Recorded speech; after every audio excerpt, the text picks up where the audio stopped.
Guys आपका एक बार फिर से स्वागत है हमारी डेली रेसलिंग एपिसोड नंबर 970 पर, मतलब 970 पर। और आज देखो चीजें शुरू कर लेते हैं हम Kevin Owens versus Cody Rhodes के मैच से, क्योंकि आप भी बहुत टाइम से पूछ रहे थे भाई कि सर्वाइवर सीरीज तो अब मुंह पे आके खड़ा है। 30 नवंबर या फिर 1 दिसंबर को हमें ये शो देखने को मिल भी जाएगा। तो डब्ल्यूडब्ल्यूई इस मैच को बुक कब करने वाली है, कब उन्होंने प्लान कर रखा है कि केविन वर्सेस कोडी को दिखाएंगे। अब तो सर्वाइवर सीरीज भी कोने में है भाई, तो कब का वेट करिए डब्ल्यूडब्ल्यूई। क्या डब्ल्यूडब्ल्यूई गो होम एडिशन में ऐसा करने वाली है स्मैकडाउन के? तो नहीं गाइस, देखो ऐसा कुछ भी नहीं होने वाला। डब्ल्यूडब्ल्यूई ने इसके लिए एक अलग ही टेक सोच रखा है। देखो हमने आपको पहले भी बताया था कि ऐसे जब भी वॉर गेम्स होता है ना, तो आधे से ज्यादा सर्वाइवर सीरीज का टाइम तो वॉर गेम ही खा जाती है। मतलब वो अकेला मैच 1-1 घंटे के बराबर होता है। तो डब्ल्यूडब्ल्यूई वहां के लिए ज्यादा मैचेस बुक नहीं करती, क्योंकि वो चाहती है कि हम वॉर गेम्स को ज्यादा से ज्यादा समय दे। इसलिए डब्ल्यूडब्ल्यूई ने केविन वर्सेस कोडी के मैच को थोड़े समय के लिए अलग कर दिया। लेकिन वो भूली नहीं है, क्योंकि आपको याद होगा कि डब्ल्यूडब्ल्यूई ने हाल ही में एक इवेंट अनाउंस किया था जिसका नाम था the Saturday night main event. और वहां पे आपको ये शो देखने को मिलेगा, मतलब ये मैच देखने को मिलेगा केविन एंड कोडी वाला।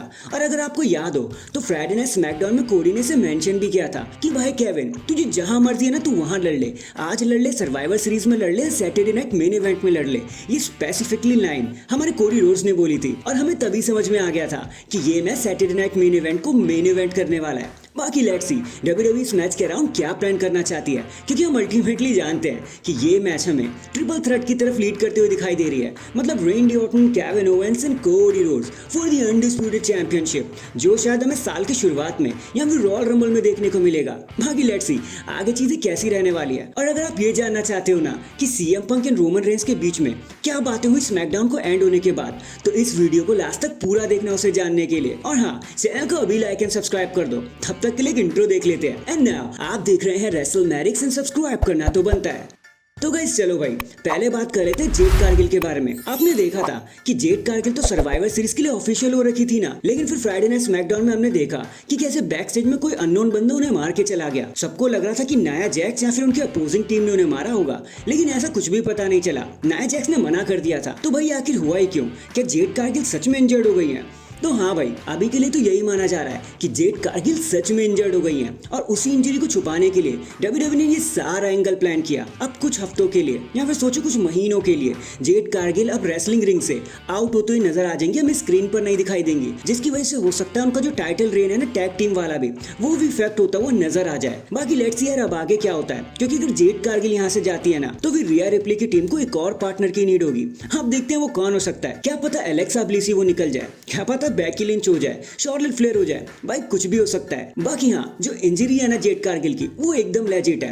वो कम से कम 3 महीने के लिए, 3 हफ्तों के लिए गायब रहने वाली है। उनकी इंजरी क्या है वो अभी तक क्लोज नहीं हो पाई, लेकिन जैसे ही होगी हम आपको इसी चैनल पर बता देंगे। इसलिए कहते हैं चैनल को हमेशा लाइक एंड सब्सक्राइब किया करो। नेक्स्ट अब बात कर लेते हैं डब्ल्यूडब्ल्यूई की टिकट सेल्स के बारे में, जहां पर एक तरफ डब्ल्यूडब्ल्यूई की टिकट कुछ ज्यादा ही हाइक पे चली गई है। भाई हर कोई डब्ल्यूडब्ल्यूई के शोज को देखना चाहता है। डिमांड इतनी ज्यादा बढ़ चुकी है कि 5 मिनट के अंदर अब तो टिकटें सोल्ड आउट होने लगी है। लेकिन वहीं पर कुछ स्टार्स को बहुत बुरा लग रहा है कि भाई ऐसा क्यों ही हो रहा है। क्योंकि देखो पहले क्या होता था ना कि जब डब्ल्यूडब्ल्यूई शोज करती थी तो वो अपने स्टार्स के लिए, छोटे स्टार्स हो या बड़े स्टार के लिए, उनके लिए कुछ कॉम्प्लीमेंट्री टिकट बचा के रखती थी कि भाई आप अपने फैमिली फ्रेंड को वहां पे आके बैठा देना, शो दिखा देना। लेकिन अब डब्ल्यूडब्ल्यूई ऐसा कुछ नहीं कर रही भाई। अब डब्ल्यूडब्ल्यूई ने बोला कि भाई 100% टिकट ना फैंस के लिए ही रहेगी। भाई आपको कॉम्प्लीमेंट्री में कुछ नहीं मिलने वाला, जिसके लिए थोड़े बहुत स्टार्स तो नाराज हो गए कि भाई अब अपनी फैमिली फ्रेंड्स का हम क्या करें, अब इनके लिए भी टिकट खरीदे क्या। तो इसीलिए थोड़ी बहुत मतभेद जरूर चल रहा है और थोड़े बहुत स्टार फ्रस्ट्रेटेड भी हो गए कि भाई फैमिली फ्रेंड्स को भी नहीं बुला पा रहे। बाकी यार देखो क्या कर सकते हैं,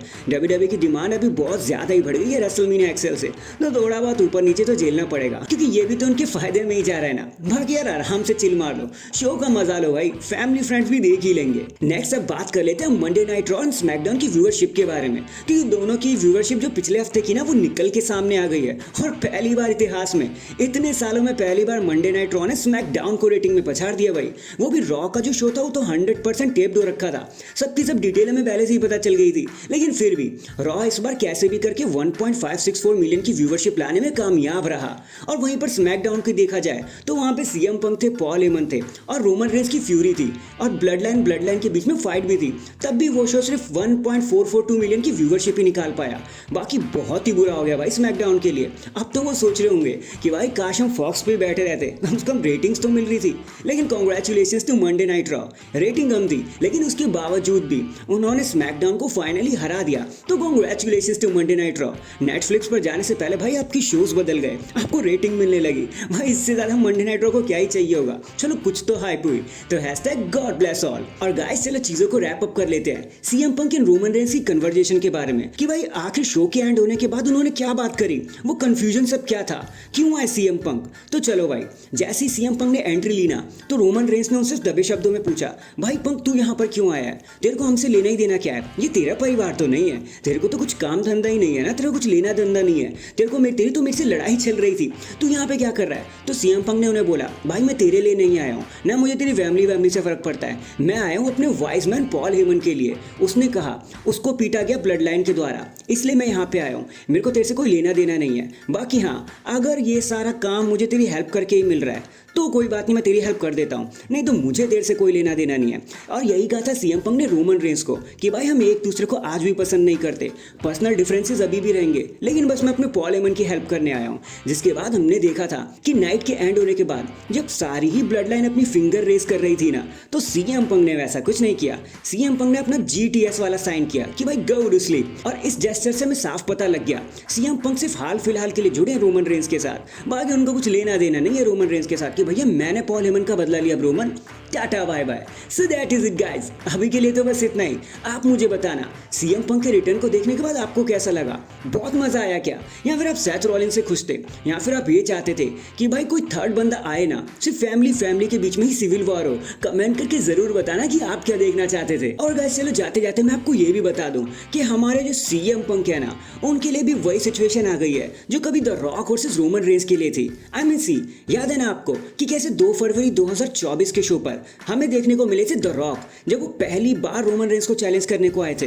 वहां पे फ्राइडे नाइट स्मैकडाउन में सभी ने स्टैंडिंग ओवेशन दिए, होली शिट के चैंट्स लगाए, दिस इज ऑसम के चैंट लगाए। लेकिन जैसे शो खत्म हुआ ना, सारे लोग कहने लगे वी वांट कोडी, वी वांट कोडी। जो कभी कहा करते थे कि हमें द रॉक वर्सेस रोमन देखना है, वो कुछ दिन बाद ये कहने लगे कि हमें कोडी रोड्स चाहिए। और वैसे ही कुछ सीएम पंक के साथ भी हो गया। शो पर तो उन्हें बहुत ज्यादा ओवेशन मिला, उनको भी this is awesome and holy shit के चैंट्स मिले, लेकिन शो के बाद लोग दो धाराओं में बट गए, जहां एक तरफ सीएम पंक को चाहने वाले लोग ये कह रहे थे कि भाई सीएम पंक ने आकर एक बहुत बड़ा गेम खेल दिया, डब्ल्यूडब्ल्यूई ने ट्रिगर पुल कर दिया, हमने सोचा भी नहीं था कि हमें रोमन और सीएम पंक एक साथ दिखाई देंगे। वहीं पर दूसरी तरफ कुछ लोग ऐसे हैं जो सोच रहे हैं कि भाई क्यों ही डब्ल्यूडब्ल्यूई चीजों को ऐड कर रही है, ये तो फैमिली है ना, ये तो ब्लड की फाइट है, तो फालतू में लोग क्यों ऐड हुए जा रहे हैं, ओरिजिनलिटी में ही रहने देनी चाहिए थी ना चीजें। और बस इसी को लेकर थोड़ी बहुत कंट्रोवर्सी हो गई, जहां एक तरफ लोग सीएम पंक को देखना चाहते हैं और दूसरी तरफ नहीं भी देखना चाहते। मैंने सोचा चलो एक और फैक्ट है आपको बताता चलो, बाकी आप इसके बारे में क्या सोचते हो कमेंट करके जरूर बता देना। और अगर चैनल पर नए हैं तो चैनल को अभी लाइक एंड सब्सक्राइब कर दो। बाकी मैं मिलता हूँ आपसे किसी और अपडेट के साथ, अब तक के लिए अपना ख्याल रखें और खुश रहें।